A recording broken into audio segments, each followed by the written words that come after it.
어느 날 예수님께서 베드로와 야고보와 그리고 형제 요한을 데리시고 따로 높은 산에 올라가셨어요.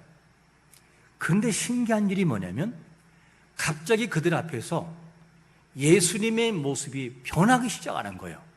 얼굴에서는 강력한 빛이 나오고 옷은 하얗게 빛이 나고 너무너무나 신기할 정도로, 이런 상황에서 갑자기 이미 죽어서 없는 모세와 엘리야가 나타나더니만 이야기를 나누는 거예요. 이것을 보고 있던 베드로가 너무너무 놀랐어요. 감격스러워했죠. 그래서 여기 있는 것이 좋겠다 이러고 있는데 갑자기 구름이 다 덮이더니만 구름 속에서 하나님의 음성이 들려요. 뭐라고 들리느냐? 이 사람은 내가 사랑하고 기뻐하는 내 아들이라. 너희는 그의 말을 들으라. 이 말을 들으니까, 하나님의 음성 들으니까 너무나 무서워 땅바닥에 엎드려 버렸어요. 그냥 이 사건이 벌어지고 그 다음에 이제 예수님과 함께 산에서 내려오셨어요. 내려오는데 마침 뇌전증으로 심히 고생하여 죽을 고비를 여러 번 넘긴 그 아버지가 예수님에게 왔어요. 주여, 내 아들을 좀 고쳐주옵소서. 그러면서 말을 해요. 그러면서 하는 말이, 제가 당신의 제자들에게 왔으나 그들이 이렇게 능히 고치질 못했습니다. 이거를 보시고 예수님이 긍휼히 여기사 뇌전증으로 고생하는 그 아이의 병을 고쳐주었어요. 그리고 난 다음에 예수님께서 제자들의 이 신앙을 바라보고 작은 것을 바라보고 책망을 해요. 어찌하여 이렇게 믿음이 없느냐? 그러면 책망을 해요. 그러면서 이런 말씀을 해요. 마태복음 17장 20절에 보니까 이르시되 너희 믿음이 작은 까닭이니라. 진실로 너희에게 이르노니 만일 너희에게 믿음이 겨자씨 한 알만큼만 있어도 이 산을 명하여 여기서 저기로 옮겨지라 하면 옮겨질 것이요 또 너희가 못할 것이 없으리라. 이렇게 말을 하죠. 이 내용을 보면 한글 개역 성경에는 뭐라고 표현되느냐? 겨자씨 한 알만큼만 있어도, 한 알만큼만. 이 말을 사실 자세히 분석해 보면 한 알만큼만, 한 알에 적은 거에 딱 묶여버려요. 한글이 그렇게 번역돼 버려요. 그런데 이 말씀이 한 알만큼만이 아니라 원문의 성경에 좀 더 가깝게 번역한다면 이렇게 번역이 되죠. 너희에게 겨자씨 한 알 같은 믿음이 있으면, 한 알 같은 믿음, 이 말은 무슨 말이냐? 겨자씨가 적은 것이로되 그 겨자씨 속에 숨겨져 있는 가능성과 그리고 그 속에 있는 잠재의 능력처럼 이 말이 되어버린 거죠. 그러니까 사실은 한글 개역 성경의 번역보다는 어떻게? 만큼만보다는 겨자씨만큼이 아니라 겨자씨처럼, 겨자씨와 같이 이 말이 되는 거죠. 이렇게 되는 거예요. 그래서 한번 겨자씨를 볼까요? 사진 한 장 부탁합니다. 여러분들이 봤을 때 왼쪽에 있는 것이 보통의 우리가 겨자씨라고 알고 있잖아요. 근데 왼쪽에 있는 건 담배씨고 실제 겨자씨는 오른쪽에 있는 거예요. 우리나라의 사실은 겨자씨는 뭐 이 사람 가져와서 겨자씨라고 승려술래 얘기하는데, 실제 겨자씨는 어느 정도 크기냐? 열무씨 아셔? 열무씨? 좀 큰 열무씨 내지 아니면은 그 여러 가지 그런 조금 더 큰 겁니다. 겨자씨예요. 저 겨자씨가 작은 것이로되 잠재 능력이 대단해요. 그러니까 겨자씨만큼만이 아니라 어떤 거냐? 겨자씨 같은 믿음이 있다면 저 작은 것이로되 저런 잠재 능력처럼 있는 것처럼 너의 믿음이 그렇다면 못할 것이 없는데 어찌하여 이렇게 믿음이 없느냐? 그러면서 작은 믿음을 책망하고 있는 거죠. 그 잠재 능력을 사진을 한 장 볼까요? 저렇게 커요. 아까 봤던 겨자씨 하나가 요만한 것인데 사람의 키보다 훨씬 위로 올라가요. 저게 겨자씨의 모습이에요. 이 내용을 보면 겨자씨라고 하는 것은 사실은 대단한 능력이 있고 잠재 능력이 있어요. 이와 같이 너희들이 하나님께 그렇게 기도하면 되는데 어찌하여 믿음이 작은 믿음을 가지고 있냐 그러면서 크신 주님의 믿음을 어떻게 하느냐, 작은 믿음을 책망하고 있어요. 우리의 믿음이 작은 믿음이 아니라 큰 믿음 되시기를 축원합니다. 이렇게 나가야 되겠어요. 오늘 본문에도 중요한 문제를 가지고 기도하는 에스라의 간곡한 기도가 나와요. 간절한 기도. 그래서 에스라는 아닥사스다 왕명을 따라서 제2차로 어디에 가느냐? 예루살렘으로 귀환하지요. 그런데 왕의 명을 따라서 예루살렘으로 가는 그 거리가 몇 킬로냐? 약 2,400km. 2,400km이기 때문에 그 거리가 짧은 거리가 아니에요. 굉장히 그 먼 거리인데 최소 가는 거리가 4개월에서 5개월 정도 걸려요. 가려면, 이 거리를 가려면 이 정도의 여정의 길이 에스라가 가야 할 길이었습니다. 그런데 에스라가 가야 되는 그 길인데 그 여정길에는 수많은 일들이 있어요. 그러면 에스라가 가야 할 그 길에 앞으로 남아있는 많은 문제가 있을 때에 이 길에서 에스라는 문제를 어떻게 풀어가느냐? 첫 번째로 이렇게 풀어갑니다. 금식을 선포하며 기도하게 되죠. 금식을 선포하며 기도해요. 이 내용이 21절 제가 한번 읽어볼게요. 그때에 내가 아와 강가에서 금식을 선포하고 우리 하나님 앞에서 스스로 겸비하여 우리와 우리 어린아이와 모든 소유를 위하여 평탄한 길을 그에게 간구하였으니. 자, 이 내용을 보면 에스라가 가는 길은 정말로 먼 길이었어요. 2,400km. 이 길을 가야 돼요. 자, 그런데 에스라가 이 가는 길에 그런 예측하기가 힘들고 다양한 변수가 있을 수 있어요. 근데 문제를 풀어갈 때 인간적인 방법으로 풀어가는 것이 아니라 하나님의 방법으로 풀어가요. 그러면 이 에스라가 가는 길은 당시의 최고의 왕이었던 힘을 소유하고 있었던 누구냐? 바로 아닥사스다 왕이, 바사 왕이 내리는 명이기 때문에 얼마든지 군사를 요청할 수 있어요. 근데 군사를 요청하지 않고 그 길을 걸어가는데 오직 하나님만 바라보고 하나님을 의지하여 그 길을 걸어가는 것을 봐요. 이게 에스라가 선택한 모습이었습니다. 에스라가 데리고 가는 사람들 중에는 누가 있느냐? 그 길은 부녀, 그리고 어린아이, 그리고 노인과 가족들이 포함됐어요.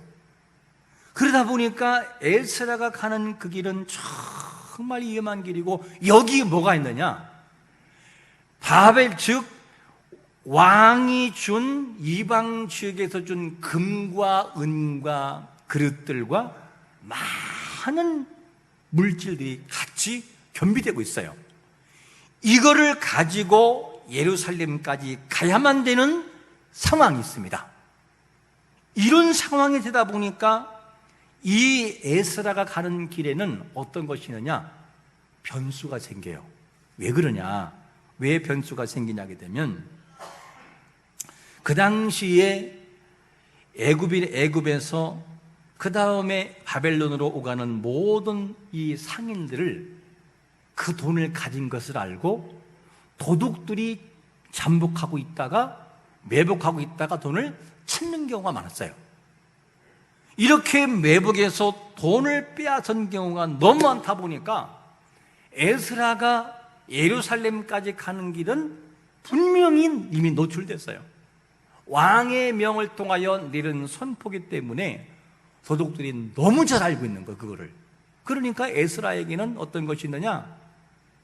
이미 노출된 상태에서 죽을 수가 있고 모든 재물을 빼앗길 수밖에 없는 상황에 놓여 있다, 그 말이죠. 이런 상황이니까 너무너무 위험한 상황이었어요. 그래서 에스라가 하나님의 도우심을 구하지 않을 수가 없었어요. 하나님, 내가 가는 모든 길에 평탄하게 해달라고 간절한 금식 기도를 하면서 선포하며 기도해요. 여러분, 우리가 걸어가는 인생 여정에서 내일의 길을 예측할 수 없어요. 이 길에 전능하신 하나님을 의지하여 그 길을 걸어가는 자가 되시기를 축원합니다. 이게 에스라의 모습이었어요. 그래서 잠언서 7장 14절에서 뭐라고 말씀하냐면, 우리 한번 같이 읽어볼까요? 시작. 형통한 날에는 기뻐하고 곤고한 날에는 되돌아보아라.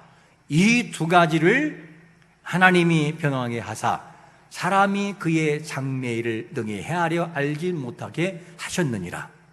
이게 뭐냐면 인생이 내일을 알 수 없다는 거예요.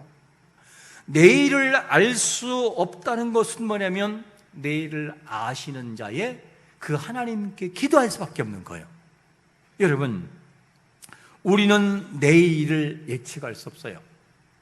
오늘 됐다고 내일도 된다? 천만의 말씀이에요. 작년에 됐다고 올해 될 것이다? 아니에요. 그래서 인생들은 매번마다 하나님을 의지하고 순종해야 돼요. 그래서 저 자신도 이 강단에 올라올 때, 예를 들어서 저번 주에 하나님의 능력으로 말씀의 은혜를 너무너무 끼쳤다라고 생각이 들거나 성도들이 은혜를 받는 것이 느껴진다고 해서 그래, 이번에도 될 거야, 나는 항상 잘해, 이렇게 안 해요. 일부 때 아무리 은혜를 끼쳤어도 하나님의 입이, 하나님께서 입을 열지 않으면 저는 아무것도 할 수 없습니다. 하나님 도와주세요, 하나님 붙들어 주세요. 그런 기도를 할 수밖에 없어요. 왜냐? 한치 앞을 모르는 인생이기 때문에, 내일을 앞을 모르기 때문에 하나님을 의지할 수밖에 없어요. 여러분, 내일 일을 아시는 하나님께 맡기기를 축원합니다. 하나님께 맡겨야만 되겠어요. 그래서 우리가 걷고 있는 인생이 평탄하십니까? 그렇다면 감사하고 기뻐하세요. 하지만 권고가 있다면 뒤돌아보세요. 하나님이 뭐를 나에게 사인을 주시려고 이렇게 하시는 것일까? 이렇게 살피는 것이 참 중요해요. 그 속에서 하나님의 뜻이 반드시 발견된다는 것이죠. 아무리 신앙이 좋은 사람도 기도를 멈출 수 없어요. 왜 그러냐면 다윗같이 훌륭한 사람에게도 너무 고난이 많았어요. 너무 고난이 많았는데 그 이스라엘의 국기를 보면 지금도 다윗의 별이 있잖아요. 다윗의 별. 그 정도로 위대해 보이는 다윗이었지만 다윗이 하나님께 어떻게 기도한 줄 알아요? 위기 가운데 이렇게 기도해요. 자, 시편 28편 1절과 2절 한번 다윗의 심정으로 우리 한번 같이 한번 읽어봅니다. 시작. 여호와여, 내가 주께 부르짖으오니 나의 반석이여 내게 귀를 막지 마소서. 주께서 내게 잠잠하시면 내가 무덤에 내려가는 자와 같을까 하나이다. 내가 주의 지성소를 향하여 나의 손을 들고 주께 부르짖을 때에 나의 간구하는 소리를 들으소서. 할렐루야. 이게 다윗의 심정이었어요. 아니, 그렇게 위대한 다윗 왕이 뭐가 그렇게 아쉬워서 저 기도를 할까? 그만큼 절박할 때가 믿음의 사람들에게도 오더라는 거예요. 여러분, 이 내용을 바라보면 위대한 사람이라고 해서 고난이 안 오는 것이 아니라 위대한 사람이기 때문에, 더 귀한 사람이기 때문에 고난이 더 올 수가 있어요. 왜냐? 어린아이 3살짜리가 지는 무게와 씨름 선수가 지는 무게는 다르거든요. 차원이 달라요. 왜? 믿음의 분량이 다르기 때문에. 운동하는데 운동하는 사람들 중에는 두 종류가 있어요. 억지로 막 하는 사람이 있어요. 운동을 죽지 못해 그냥 하는 사람이 있고, 어떤 사람은 운동을 너무너무 즐기는 사람이 있어요. 저도 운동을 참 좋아하는 사람이에요. 웬만한 운동은 하는 사람인데, 그런데 저도 초등학교 시절에 한때는 대표 선수로 뛴 적이 있었어요. 근데 그때는 왜 그렇게 운동이 싫었는지 몰라요. 핸드볼을 하는데 너무너무 싫은 거예요. 받다가 손이 다쳐서 뼈가 어긋나기도 하고, 특별히 최고 싫은 게 뭐냐, 방학 때가 되면, 여름방학 때 십리길을 걸어서 운동 가서 해야 돼요. 애들은 다 놀고 있는데. 그러니까 이것이 너무 힘들어가지고 운동을 너무너무 싫어가지고 아버지에게 간신히 얘기해서 운동을 뺀 적이 있어요. 만약에 그때 제가 운동을, 핸드볼을 좋아했다면 지금 국가대표가 될지도 모르겠어요. 그건 모르는 거예요. 할렐루야. 예. 좋아했다면, 왜? 그런 재능도 있었으니까. 근데 싫어서 안 하니까 안 듣더란 말이에요. 아무리 깨있는 성도랄지라도 고난이 다가올 수 있어요. 그렇다면 우리가 이렇게 질문해 보면 어떨까요? 그러면 성도에게는 고난이 항상 뒤따라 온다면, 아무리 신앙생활 잘하는 다윗 같은 사람에게도 고난이 다가온다면, 성도에게는 고난은 쏙 빼고 형통만 있는 것이 아니라 성도를 만들어 가시기 위해서는 고난과 형통이 함께 간다. 그러니까 고난은 떨칠 수가 없는 거죠. 그렇다면 운동도 억지로 하지 말고 즐겨 하는 사람처럼 고난도 우리 앞에 다가올 때 억지로 울면서 하지 말고 고난도 즐기면 어떨까 하는 질문이에요. 고난 즐기면, 고난 왔네? 오케이, 한번 할 테면 해봐라. 하나님, 고난 왔네요.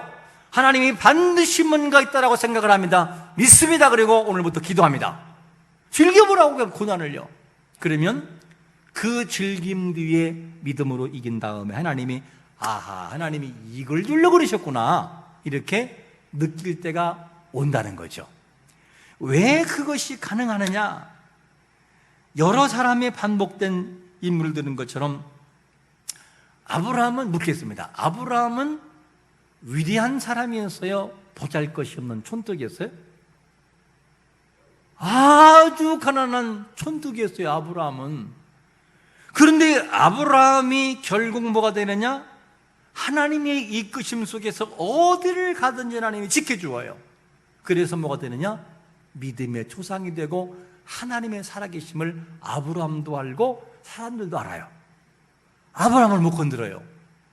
누가?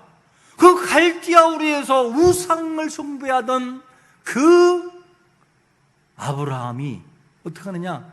하나님의 이끄심 속에서 이스라엘의 정말 위대한 사람으로, 믿음의 조상으로 이름이 남게 돼요. 그런가 하면 요셉은 어떻지요? 요셉이 팔려간 자리가 총리예요? 종이에요?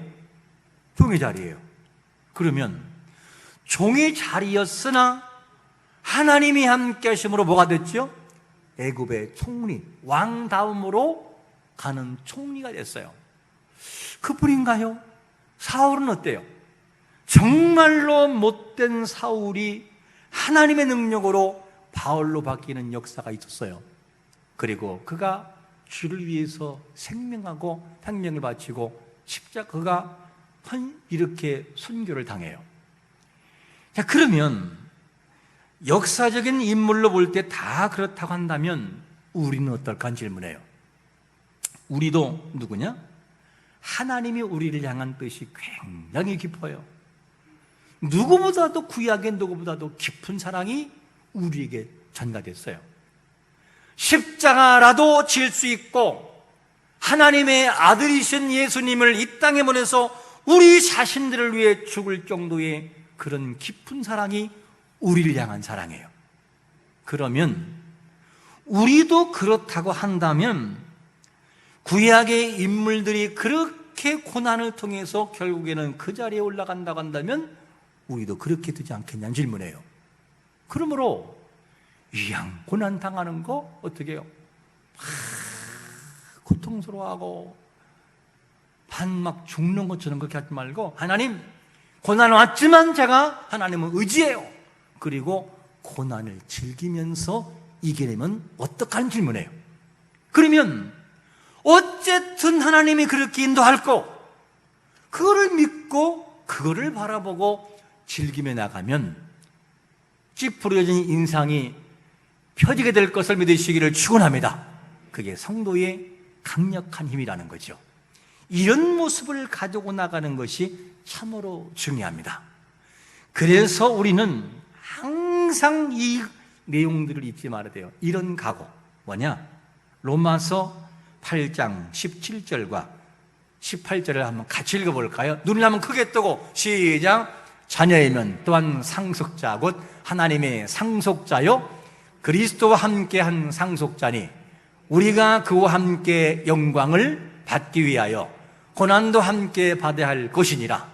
생각하건대 현재의 고난은 장차 우리에게 나타날 영광과 비교할 수 없도다. 할렐루야. 이걸 보라는 거예요. 그러니까 그렇구나. 믿음의 사람들에게는 상속자라고 한다면 고난도 수용할 줄 알아야 되는 거구나. 단 이 현재의 고난 뒤에 있을 하나님의 영광을 바라봐라, 즐겨라. 이게 믿음이라는 거죠. 이런 믿음을 가지고 살아가는 것이 참 중요해요. 에스라는 알지 못하는 위기의 순간들을 놓고 금식하며 기도했어요. 그리고 우리가 걷는 인생의 여정도 알 수가 없어요. 그래서 반드시 필요한 게 뭐냐? 하나님을 향한 기도인 것을 믿으시기를 축원합니다. 이렇게 해서 이 에스라가 눈물의 기도를 통해 금식하며 문제를 풀어가는 현장을 목도하게 되죠. 그렇다면 에스라가 하나님께 간절히 기도하기는 기도하는데 하나님이 어떤 부분을 믿고 기도했는가 하는 거예요. 어떤 부분? 두 번째로 이렇게 말하고 있어요. 하나님을 찾는 자들에게 뭐를? 선을 베푸시는 하나님이라는 거죠. 이걸 믿었어요. 이 내용이 22절에 보니까 이렇게 말씀합니다. 제가 읽어볼게요. 이는 우리가 전에 왕에게 아뢰기를 우리 하나님의 손은 자기를 찾는 모든 자에게 선을 베푸시고 자기를 배반하는 모든 자에게는 권능과 진노를 내리신다 하였으므로 길에서 적군을 막고 우리를 도울 보병과 마병을 왕에게 구하기를 부끄러워하였습니다. 이 말을 좀 쉽게 정리하면 이렇게 말하는 거죠. 당시에 최고의 왕이었던 이 아닥사스다 왕이 내린 명이기 때문에 그 길을 걸어가는 것이 당당할 수 있어요. 그러면 에스라가 왕에게 군사를 요청할 수 있어요, 없어요? 있지요. 만약에 10만 군사를 요청하면 오케이, 10만 당장 가라 이렇게 할 수 있어요. 왜? 자기 자신도 예물을 드려서 하나님의 성전을 세우라고 할 정도가 되니까 하겠죠. 야, 에스라야 10만 갖고 되겠느냐? 50만 보낼게 이렇게 할 수 있어요. 왕이 만약에 그렇게 요청을 하면. 그런데 요청해요, 안 해요? 안 합니다. 요청 안 해요. 근데 가는 길에는 누가 있느냐? 도둑대가 반드시 기다리고 있어요. 매복하고 있어요. 다음 이제 내일과 모레에 나와요. 그 내용들이, 도적한 내용들이. 그런데 이렇게 도적이 기다리고 분명히 있어요. 그런데 이렇게 요청하지 않는 이유를 이렇게 들고 있어요. 뭐라고 하느냐? 우리 하나님은 자기를 찾는 자들에게 도움을 주시지만 저버린 자에게 진노가 임하게 된다. 이 말을 누구한테 한 것이냐? 에스라가 왕에게 한 말이에요. 어떻게? 자기가 예루살렘으로 가는 과정에서 설명을 했어요. 왕이요, 우리 하나님은요 자기를 찾는 자들에게 도움을 주고요 그리고 하나님을 저버린 자에게 진노림하시는 그런 분이라 여호와이요. 그러냐? 알았다. 이렇게 이야기했어 이미. 그런데 예루살렘으로 간다고 갑자기 도둑대가 기다리고 있고 위기가 있다고 말로는 그렇게 해놓고 위기가 당할 때 왕이요 군사 50만만 주세요 그러면 뭐라고 하겠어? 야, 너 내가 아까 뭐라고 했냐? 너 뭐 하나님은 지키신 분이라면서, 하나님은 나에게 이렇게 도우신 분이라면서 이렇게 말을 했다는 거예요. 말을 했는데 만약에 이 말을 해놓고 이렇게 군사를 요청한다면 아닥사스다 왕이 우습게 볼까요? 안 그러면 존경할까요? 우습게 보죠. 야, 너 말 따르고 뭐 믿음 따르냐? 아까는 뭐 하나님이 지켜준다면서 이 얘기를 하고 있는 거 지금요. 그래서 어떻게 합니까? 그래서 에스라는 군사 요청하지 않는 거예요. 왜?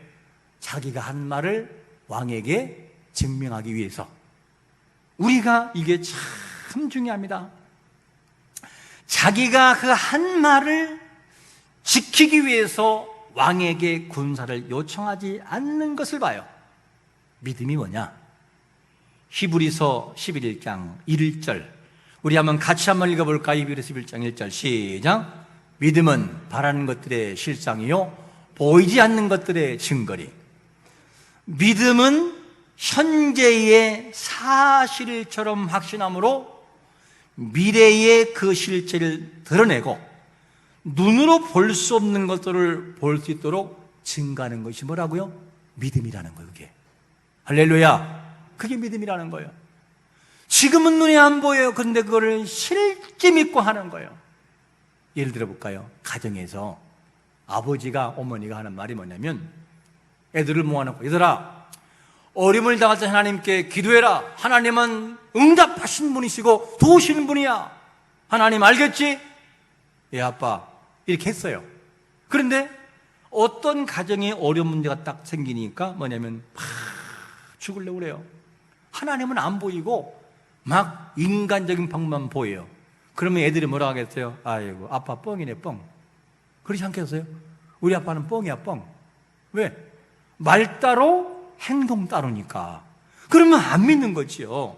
그래서 에스라는 왕에게 왕이요 내가 믿는 하나님은 자기를 찾는 자들에게 반드시 선을 베푸시고 그리고 하나님을 저버린 자에게 진노하십니다 라고 한 것을 그대로 믿고 군사 요청 안 해요. 하나님이 하실 거야 하고 그 길을 2400km를 애들과 함께 걸어가는 거예요. 우리의 믿음이 하나님 앞에서 깨어있는 자가 되시기를 축원합니다. 이 믿음으로 에스라가 그 길을 걸어가는 거였어요. 이게 참으로 중요합니다. 그러면 말했으면 그대로 믿고 나가야 되는데 한 가지 제가 있던 삶 현장에서 예를 한번 들어보겠습니다. 몇 주 전에 1층의 교회 바닥에 물이 샜어요. 보일러가 터져가지고 이 지나가는 배관이 터졌는데 어딘지를 못 찾는 거예요. 그래서 소방부를 사방을 쫙 이 유화실을 돌아가면서 다 깨봤어요. 다 깨봤는데도 근데 원인을 못 찾겠는 거예요. 그래서 10,000원짜리 청진기를 하다가 봤어요. 귀를 들어보니까 그게 소리가 잘 안 들렸어요. 못 찾았어요. 그래서 이제는 도저히 못 찾아가지고 전문가를 불렀어요. 첫날은 왔다가 그냥 갔어요. 못 찾고. 근데 장로님하고 저하고 그랬어요. 당회실에 들어가가지고 10,000원짜리 청진기를 제가 끼고 장로님 여기에 소리가 나는 것 같아요. 한번 보세요. 그리고 들으라니까 저는 귀가 잘 안 들려서 모르겠어요. 소리가 치다는데 근데 사람들 그걸 안 믿더라고요. 근데 딱 거기에서 거기에 쓰면은 고칠 수 있는 건데 근데 거길 깨보니까 물이 샜어요. 근데 문제가 뭐냐? 이것 때문에 물이 샌 것이 계속 누적이 돼가지고 천장에 물이 이제는 떨어지기 시작하는데 지하의 물이 계속 떨어지는 거예요. 이제는 유치부실까지 지하실까지 물이 떨어지면서 물이 새가지고 천장에서 막 등에서 물이 떨어지는 거예요. 조금 더 가면 주저앉는 상황이 됐었어요. 그래서 이제 전문가를 불러서 다 고친 다음에 보일러를 이제는 하려고 했더니 보일러가 또 안 되는 거예요. 왜? 위에서 물이 새가지고 보일러로 물이 들어갔으니까, 떨어졌으니까. 그래서 기사가 와가지고 고쳤어요. 그랬더니만 보일러는 이상이 없는데 이제는 어디가 이상이냐? 순환 펌프에 이상이 있어요. 순환 펌프는 뭐냐? 보일러가 물을 가동시키면은 데우면 순환 펌프가 돌리는 거야. 착 하고 넘어져도 물이 돌리는 거야. 이게 순환 펌프예요. 이거를 갈았다네. 물 들어가가지고 갈았어요. 얼마 주고? 22만 원을 주고 갈았어요. 너무 오래된 그런 펌프였어요. 그래서 그때까지만 해도 옆에 있는 보일러는 불이 들어와서 이상이 없었어요. 그래서 오른쪽에 있는 지하실의 보일러를 잘 돌려서 그동안 떼지 못한 거 그냥 풀가동시켜서 뽀송뽀송하게 만들어서 지하실을 만들어 놨어요. 근데 문제가 뭐냐? 옆에 있는 보일러가 안 되는 거예요. 어떻게? 보일러를 틀었는데 이 보일러가 돌아가는 것까지는 가동이 되다가 순환 펌프로 딱 넘어가면서 뭐가 되느냐? 전기가 내려가 버리는 거예요. 순환 펌프로 넘어가면서 5분 있다가 착 떨어져 버려요. 길이 없는 거, 길이. 아무리 생각을 해도 부목사 아니면 휴가 기간이고 좋은 차밖에 없어요. 기사하고 있다가. 그래서 너무너무 안 돼서 어떻게 하면 좋을까 했더니만 펌프 기사한테 연락해 보니까 그거요, 물 들어가서 안 됩니다. 교환해야 됩니다. 그러더라고요. 그럼 내일 오세요. 그렇게 해놓고 생각하니까 속으로 좀 아까운 거예요. 펌프 가는데 얼마 들었다고요? 22만 원. 그것이 가른 지가 한 1년, 2년밖에 안 되는데 아까워서 제가 외마디의 기도가 이렇게 나왔어요. 나 모르는 사이, 하나님, 이거 보일러 이 순환 펌프 교체하고 좀 할 수 있는 길 좀 알려주세요. 좋은 차 그냥 땀 뻘뻘 흘리면서. 근데 갑자기 이 생각이 들어요. 순환 펌프 옆에 보면 전기 요만한 새카맣게 드는 전기선이 있는데 거기를 뜯고 싶은 생각이 계속 드는 거예요. 왜 그럴까? 왜 그럴까? 딱 뜯는 순간 갑자기 물이 쫙 나오는 거예요. 거기서 물이. 생각할 때 두 번 다시 묻지 않고 기사한테 연락해. 내일 오지 마세요. 제가 연락하면 오세요. 이렇게 딱 선포해 놓고 보니까 물이 있어가지고 거기에 물 들어가 합선된 것 같아가지고 전사님한테 드라이 좀 갖고 와라. 드라이기 좀 싹 말려가지고 이제 테스트한 기간에 다 연락해서 하고, 그 다음에 눈만 빠지게 기다리고 있는 거예요. 보일러 돌아가고 순환 펌프 넘어가면서 떨어지지 않으면 이상이 없는 거다. 그리고 테스트 해보니까 지금까지 여러 번 테스트 해봤으나 한 번도 보일러가 꺼지 않고 된 줄로 믿습니다. 제가 왜 이 말씀을 드리냐면 저는 전기를 잘 몰라요. 열심은 있는데 전기는 무서워요. 전기사 여기 있지만 과거에 하도 놀래가지고. 그런데 그런 사람이 왜 갈아야 되는, 기자도 갈아야 된다는 그 보일러에 그 새카만 거게 보이고 저걸 뜯어봐라는 생각이 왜 들었겠어요? 짤막한 그 외마디 기도 시간, 하나님 보일러 갈지 않고 고치게 해주세요 하는 기도를 하나님이 보신 줄로, 들으신 줄로 믿습니다. 우리가 살아가는 모든 삶 속에서 이렇게 기도하면 매 순간 하나님은 우리에게 간섭하시고 돕는 분이에요. 그렇게 지금도 우리와 함께 하시고 순간순간 돕고 있는 그런 분이라는 사실을 알고 살아가는 것이 너무나 중요해요. 여러분, 우리는 그동안 하나님이 어떤 분이라고 생각했습니까? 하나님을 어떤 분으로 그동안 믿고 있었습니까? 그러면 성경대로 바른 신앙이라고 한다면, 믿었으면 삶의 현장에도 그대로 행동으로 옮기려고 노력하는 자가 되시기를 축원합니다. 그래야 하나님이 우리에게 역사하지 않겠어요? 말 따로 행동 따로 한다면 하나님이 그래 네가 한번 해봐라, 그러지 않겠어요? 우리의 삶에 그 하나님을 바라보고 나가는 것이 그렇게 중요한 것이죠. 에스라가 자기를 찾는 사람에게서는 베푸시는 분이라는 것을 확실히 믿고 기도했어요. 그랬더니만 어떤 역사가 벌어졌을까 하는 질문이에요. 오늘 본문 23절 우리 한번 같이 읽어볼까요? 시작. 그러므로 우리가 이를 위하여 금식하며 우리 하나님께 간구하였더니 그의 응답하심을 입었느니라. 할렐루야. 야, 하나님이 멋있게 인도하잖아요. 그 2400km를 어린아이와 약한 자들과 그 길을 걸어가 하나님의 앞에 영광을 돌렸던 사실을 성경은 입증하고 있어요.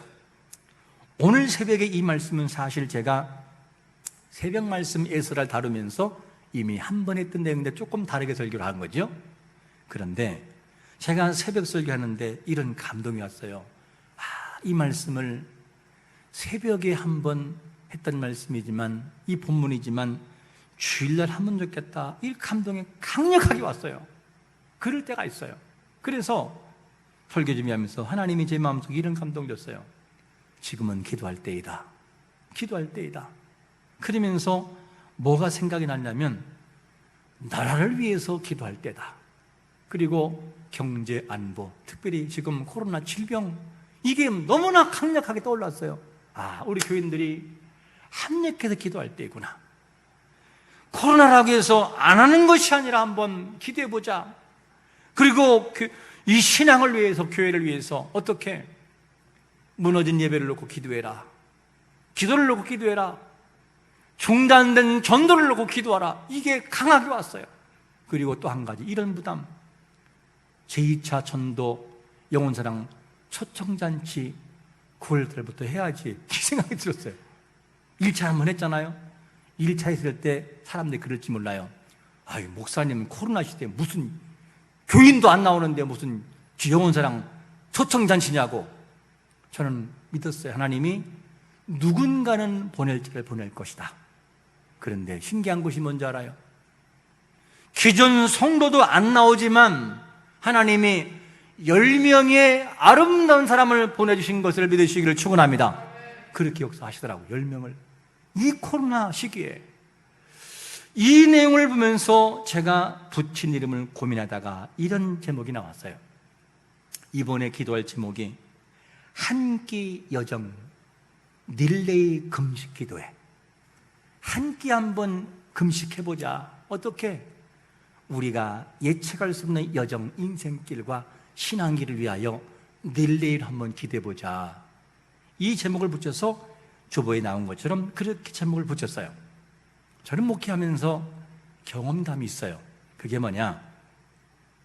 하나님이 감동할 때가 있어요. 강력하게 감동하실 때는 순종해야 돼요. 그게 힘들어도 순종해야 돼요.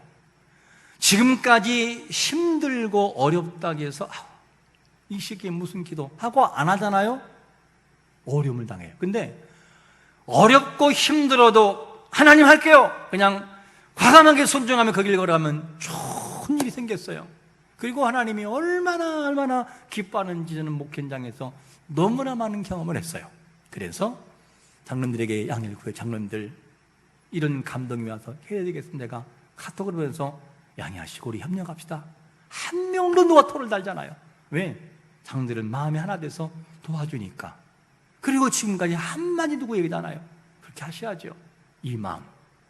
이렇게 해서 이제는 이 기도를 우리가 함께 진행하는데, 하나님의 감동하심을 통하여 하는 일들 속에 협력하는 자가 되시기를 축원합니다. 그러면 좋은 일이 생길 것입니다.